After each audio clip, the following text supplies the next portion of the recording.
because you were an unusual policy person, then you went and did customer stuff, you went and did other operational stuff, right? Can you just talk a bit about that? Because I think, the split between, the implementation gap kind of arises from those two split worlds.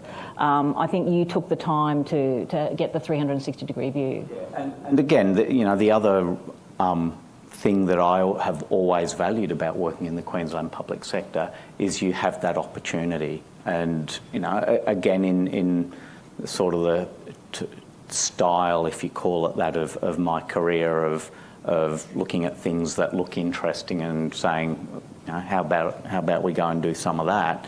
I did branch from road safety into other forms of safety, then into licensing, registration, customer service, and a lot of customer experience work that we did in TMR at the time, which then allowed me to jump into that central agency space in about 2016, I think, when I went across into a couple of years in DPC as the Deputy DG for Policy, and then later back into the Deputy Under-Treasurer role.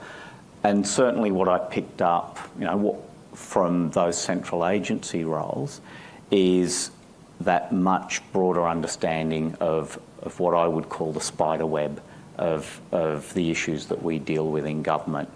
Because as I think many people, if not all people in this room know, so many of the policy issues that we deal with in particular agencies are connected to policy issues in other agencies.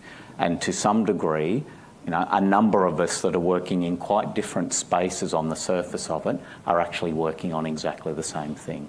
And we see this, and everyone will be, I imagine, having discussions at the moment, and we certainly are in our portfolio, around the regional economic development space and how post-COVID opportunities for regional growth being linked to availability of workforce, availability of workforce being linked to availability of housing being linked to transport connections and various other elements. Connectivity, foundational economy. That's right. And how if you use that analogy of touching one part of the spider's web, it starts to set other bits off over here.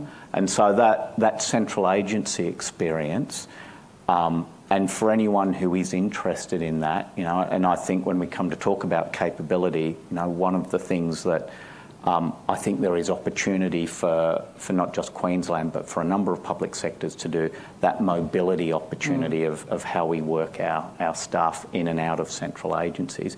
It's critical to understanding that breadth of what we do as government, but also some of the great similarities in the underlying issues that all of us are dealing with, to then try and get to, one of the things for me is always about, and sorry for the psych term, but always that meta conversation.